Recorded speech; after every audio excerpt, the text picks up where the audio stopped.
Hi welcome to my channel Madhu kitchen. నేను prepare చేసే curry beans పిక్కల కర్రీ. ఎంతో రుచికరమైన బీన్స్ పిక్కల కర్రీ ఈరోజు ఎలా ప్రిపేర్ చేసేద్దామో చూసేద్దాం రండి. చూడండి, ముందుగా ఉడకబెట్టుకొని బీన్స్ పిక్కలు పక్కన పెట్టుకోవాలి. దాని తర్వాత కుక్కర్ పెట్టుకొని ఆయిల్ వేసుకోవాలి. ఆయిల్ వేసిన తర్వాత ఆవాలు జీలకర్ర వేసుకొని వేయించుకోవాలి. చిటపటలాడినంత వరకు వేయించుకోవాలి. చిటపటలాడిన తర్వాత ఉల్లిపాయలు పచ్చిమిరపకాయలు కరివేపాకు వేయించుకోవాలి. అది బ్రౌన్ కలర్ వచ్చినంత వరకు వేయించుకోవాలి. అది బ్రౌన్ కలర్ వచ్చిన తర్వాత పసుపు కారం ఉప్పు వేసి కొంచెం ఉప్పు కారం పట్టినంత వరకు వేయించుకోవాలి. వేయించిన తర్వాత అల్లం వెల్లుల్లి పేస్ట్ వేసుకోవాలి.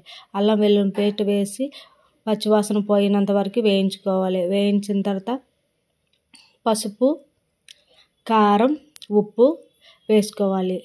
అవి కొంచెం బాగా మగ్గినంత వరకు ఉంచాలి. దాని తర్వాత టమాటా ముక్కల్ని వేసుకోవాలి. టమాటా ముక్కలు వేసి బాగా వేగిన తర్వాత వంకాయ ముక్కలు వేసుకోవాలి. వంకాయ ముక్కలు కొంచెం మగ్గిన తర్వాత కొంచెం బాగా ఉడికిపోయిన తర్వాత బీన్స్ పిక్కలు ముందుగా ఉడకబెట్టుకుని పక్కన పెట్టుకున్నాం కదా, ఆ బీన్స్ పిక్కల్ని వేసుకోవాలి. బీన్స్ పిక్కలు వేసి కొంచెం మగ్గిన తర్వాత దానిలో కొంచెం వాటర్ ఉంటుంది కదా, బీన్స్ పిక్కల వాటర్, అది పక్కన పడేయకుండా ఆ వాటర్ కూడా దానిలో వేసుకోవాలి. వేసుకొని కొంచెం ఉడికించుకోవాలన్నమాట. మొత్తం వంకాయ ముక్కల్ని బీన్స్ పిక్కల్ని ఉడికించుకోవాలి. కొంచెం ఉడికిన తర్వాత అప్పుడు గరం మసాలా ఉంటుంది కదండి, గరం మసాలా వేసుకోవాలి. గరం మసాలా వేసుకొని కొంచెం మగ్గిన తర్వాత కొత్తిమీర ఉంటుంది కదా, లాస్ట్లో కొత్తిమీర వేసుకొని సర్వ్ చేసుకోవాలి.